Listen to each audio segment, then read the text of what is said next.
सोचो एक ऐसे शहर के बारे में जहां हर गली का एक मालिक था, जहां तुम सुबह घर से निकलते थे और यह तय नहीं था कि शाम को वापस आओगे या नहीं। हर दुकान पर एक टैक्स था, हर इंसान की जिंदगी की एक कीमत थी और वो कीमत वो खुद तय नहीं करता था। साल 2013, सिर्फ एक शहर, सिर्फ एक साल और 2400 से ज्यादा लाशें, जिनमें से ज्यादातर के कातिलों को आज तक कोई सजा नहीं मिली। पिंडी में एक जनरल ने एक फाइल बंद की और एक ऐसा फैसला किया जो पाकिस्तान की तारीख में पहले कभी नहीं हुआ था। रेंजर्स के काले ट्रक कराची की गलियों में उतरे। काली वर्दी, बुलेट प्रूफ जैकेटें और वो खामोश अनुशासन जो किसी भी गैंगस्टर की रूह को कपा दे। 90, वो किला जो 30 साल से अछूता था, उस रात उसके दरवाजे टूटे और जो अंदर मिला उसने पूरे पाकिस्तान को हिला दिया। और लंदन में बैठा वो आदमी जिसकी एक आवाज पर पूरा कराची बंद हो जाता था, उस रात उसका फोन उठाने वाला कोई नहीं था। ये है ऑपरेशन क्लीनअप कराची की वो कहानी जो आपने पहले कभी इस तरह नहीं सुनी और जो एक बार सुन ली तो भूलना मुश्किल होगा। सितंबर का महीना था, साल 2013। रात के ठीक 12:17। कराची के लियारी की तंग गलियों में वो सन्नाटा पसरा था जो तूफान से पहले आता है। कराची, 2 करोड़ इंसानों का शहर, अरब सागर के किनारे बसा वो शहर जिसे कभी रोशनियों का शहर कहते थे। लेकिन 2013 तक ये शहर एक ऐसी जहन्नुम बन चुका था जिसका नाम लेने से लोग कांपते थे। रावलपिंडी के जनरल हेडक्वार्टर में उस रात जनरल राहील शरीफ एक फाइल देख रहे थे। वो फाइल कोई साधारण रिपोर्ट नहीं थी, उसमें कराची के 10 सालों का वो हिसाब था जो कभी अखबारों में नहीं छपा।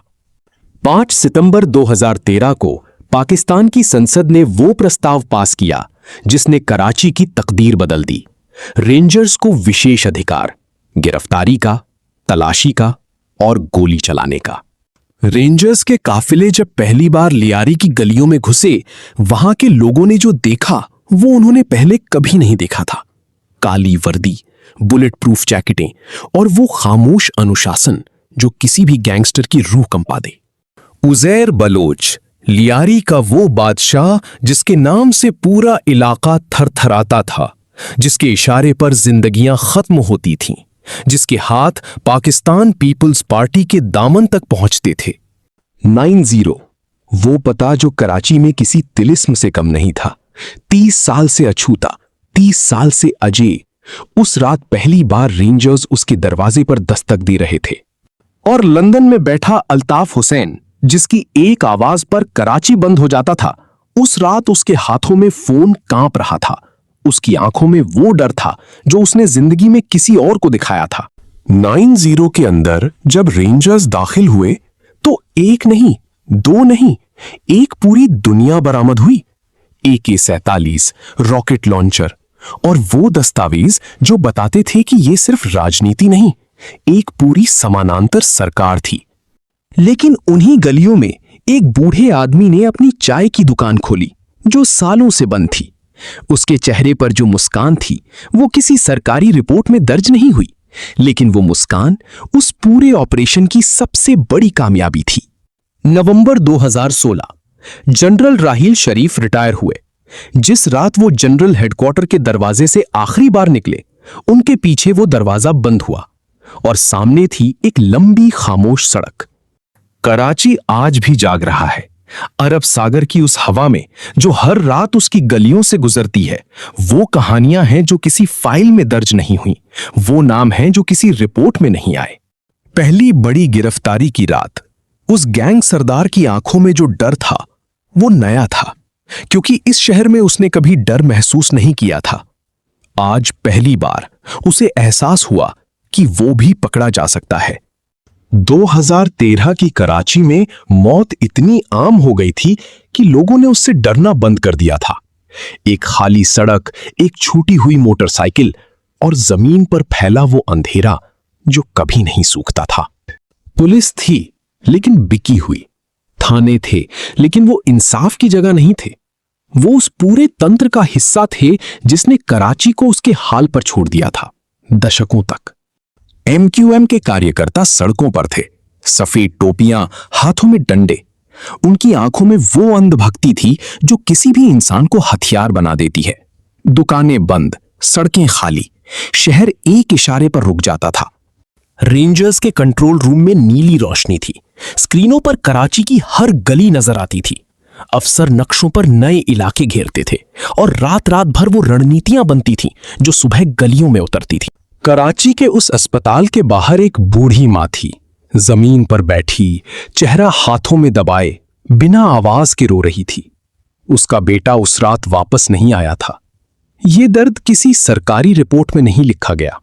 जब उजैर बलोच को हथकड़ियां पहनाई गईं, लियारी की छतों पर, खिड़कियों में, अंधेरे दरवाजों के पीछे सैकड़ों आंखें उसे देख रही थीं, न खुशी से न गुस्से से, सिर्फ उस थके हुए इंतजार की नजर से। उसके बाद जो बयान आए वो पाकिस्तान की सियासत के लिए जलजला थे। उस कमरे में जो नाम लिए गए उन्हें सुनकर इस्लामाबाद के दरबार कांप गए। कुछ सच्चाइयां दफन रहने के लिए होती हैं, लेकिन ये सच्चाई बाहर आ गई थी। इस्लामाबाद के गलियारों में उस रात भागते सियासतदान थे, फुसफुसाती आवाजें थीं और वो कागजात जो हवा में उड़ रहे थे। वो पाकिस्तान का सबसे काला और सबसे नंगा लम्हा था। रात के आसमान में रेंजर्स का हेलीकॉप्टर था। उसकी रोशनी कराची की गलियों पर पड़ती थी और नीचे वो लोग थे जो पहली बार महसूस कर रहे थे कि शायद, सिर्फ शायद, ये शहर बदल सकता है। लंदन और कराची के बीच वो फोन की तार जो 30 साल से शहर को काबू में रखती थी, उस रात टूट रही थी, धीरे धीरे, चुपके चुपके, बिना किसी ऐलान के। 2015 कराची में हत्याओं की तादाद 2400 से घटकर 700 से भी कम रह गई। ये सिर्फ संख्याएं नहीं थीं, ये जिंदगियां थीं, वो जिंदगियां जो बच गईं। लियारी ने उन बच्चों का बचपन चुरा लिया था जो किताबें उठाने की उम्र में संदिग्ध पोटलियां उठाते थे। उनकी आंखों में वो खालीपन था जो किसी बच्चे की आंखों में नहीं होना चाहिए। ऑपरेशन का दायरा बढ़ रहा था। उत्तरी कराची के औद्योगिक इलाकों में रेंजर्स के काफिले उतर रहे थे। वो अंधेरे गोदाम जो सालों से किसी के लिए खुले थे, आज पहली बार घिर रहे थे। उस रात बैरक में एक जवान अपनी पत्नी और बच्चे की तस्वीर देख रहा था, मोमबत्ती की रोशनी में। उसकी आंखों में थकान थी, वो थकान जो सिर्फ नींद न आने से नहीं होती।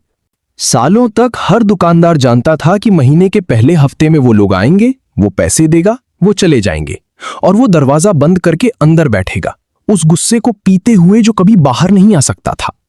90 की उस दीवार के पीछे जो वर्षों से बंद थी, एक पूरी दुनिया छुपी थी।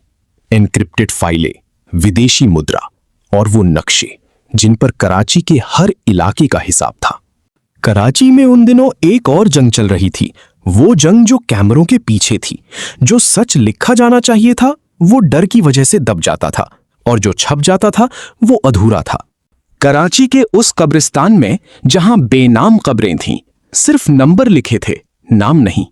वो लोग जो इस शहर की जंग में गुम हो गए, उनकी कहानियां उन कब्रों के साथ दफन हो गईं।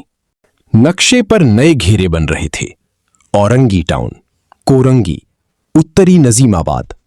ऑपरेशन का दायरा उन इलाकों तक पहुंच रहा था जहां अंधेरा सबसे ज्यादा गहरा था। हर मुठभेड़ के बाद एक सवाल बाकी रह जाता था, क्या ये असली था?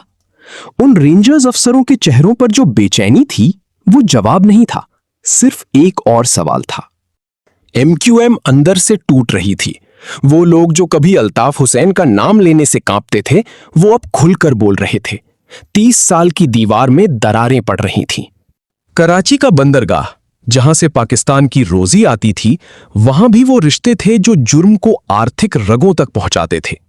ऑपरेशन की नजर अब वहां तक भी पहुंच रही थी। 3 साल, हजारों गलियां, सैकड़ों रातें। उस रेंजर्स अफसर की आंखों में जिसने ये सब देखा था, वो थकान थी जो शब्दों में नहीं आती। लेकिन उन्हीं आंखों में एक और चीज भी थी जो अभी बुझी नहीं थी। उन्हीं गलियों में एक कमरे में एक मां अपने बच्चे को मोमबत्ती की रोशनी में थामे बैठी थी। बाहर रेंजर्स की गश्त थी, अंदर वो डर था जो किसी ऑपरेशन से नहीं जाता, सिर्फ वक्त से जाता है। कराची का यह ऑपरेशन सिर्फ पाकिस्तान का मामला नहीं था। नई दिल्ली में भी नजरें थीं, इस्लामाबाद में भी हिसाब लगाए जा रहे थे। यह शहर एक बड़े खेल की एक छोटी बिचात था। सरकारी प्रेस कॉन्फ्रेंस में जो नंबर बताए गए वो सच थे, लेकिन जो नहीं बताया गया वो उससे कहीं ज्यादा बड़ा था। पत्रकारों के चेहरों पर वो सवाल थे जो उनकी जुबान पर नहीं आ सकते थे। 2013 की उस रात को कराची ने जो देखा वो उसके जख्मों में आज भी है। आसमान लाल था, धुएं के स्तंभ उठ रहे थे और दूर से आती सायरन की आवाजें जो किसी तक वक्त पर नहीं पहुंचती थीं। अस्पताल के बाहर वो अफसर बैठा था जिसके साथी की लाश अंदर थी। उसकी वर्दी पर खून का वो धब्बा था जो धुल तो जाएगा लेकिन याद नहीं जाएगा। लंदन में अल्ताफ हुसैन का फोन अब भी चल रहा था, लेकिन उसकी आवाज में पहले जैसा दम नहीं था। कराची सुन रहा था, लेकिन अब माने नहीं जा रहा था। 30 साल की पकड़ उंगलियों से फिसल रही थी। लियारी के उस स्कूल का दरवाजा जब खुला, उस पर जंग लगी थी, सालों की बंदी का जंग। वो बच्चे जो सावधानी से अंदर दाखिल हुए, उनकी आंखों में वो मासूमियत नहीं थी जो होनी चाहिए थी। 2013 2400 मौतें, 2015 700 से कम। ये सिर्फ संख्याएं नहीं थीं, हर संख्या के पीछे एक चेहरा था, एक घर था, एक खाली कुर्सी थी। बाजार धीरे धीरे खुल रहे थे, लोग निकल रहे थे, लेकिन अभी भी कंधे के ऊपर से देखते हुए। डर जाता नहीं, बस धीरे धीरे छोटा होता है। कराची यही सीख रहा था। जनरल राहिल शरीफ ने आखिरी बार कराची की सड़कों से गुजरे। उनके चेहरे पर जो था वो फख्र था, संतोष था, लेकिन साथ में वो बात भी थी जो हर इंसान महसूस करता है जब वो जानता हो कि काम अधूरा है। और फिर धीरे धीरे वो छायाएं वापस आने लगी। नए चेहरे, नए नाम, लेकिन वही पुरानी नजर, वही पुराना डर। दीवारों पर नई परत के नीचे पुरानी परत झांक रही थी। कराची आज भी जाग रहा है।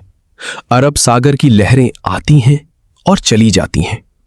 ये शहर टूट कर भी खड़ा रहता है, जल कर भी जीता है, और हर तूफान के बाद एक नई सुबह का इंतजार करता है, इंतजार करता रहता है।